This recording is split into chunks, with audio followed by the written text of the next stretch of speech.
Niyə tamam deyirsən? Oldu yaz. A qardaşım, yenə deyirəm, bu da türk Orada dilidir. son qərar nə oldu? Yəni siz düz çıxdınız, səhv çıxdınız o söhbətdə. Mən bunu Tamam sözü- mən bunu səhv çıxmaq üçün düz çıxmaq üçün eləməmişdim. Tamam sözü bizdə də var. Mən biraz şəxsi fikrimdir, deyim sizə. Dedilər ki, televiziya və radiolarda tamam sözünün deyilməsi doğru hesab olunmayıb. Bununla bağlı xəbər görmüşdüm mən.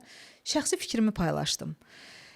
Tamam sözü və mənə orada kommentlərdə çox yazan var idi ki, siz deyən tamam o deyil, o başqa tamamdır. Razıyam. Bugün ola bilər ki, biz okey əvəzinə tamam deyirik, amma okey əvəzinə tamam deyirik də, yəni dilimizdə olan bir sözü deyirik. Pis söz demirik ki. Bəli.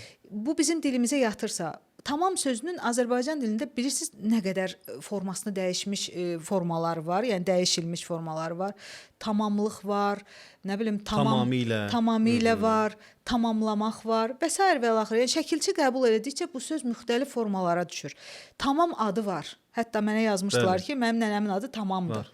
Məsələn, yəni bir nənə adı qədər qədim olan tamam sözünün əvəzinə vacibdir ki, bir oldu sözü deyək. Yəni deyək, oldu da deyək, heç bir problem. Qınayırlar ki, tamam sözü məsələn türk sözüdür. Türkçəsində də bu alınma sözdür, alınmış sözdür.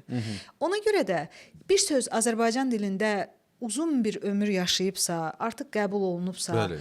bir nənənin adı ola biləcək qədər qədim sözdürsə, yəni bu sözə hansısa bir qadağa qoymaq mənə elə gəlir ki, doğru deyil.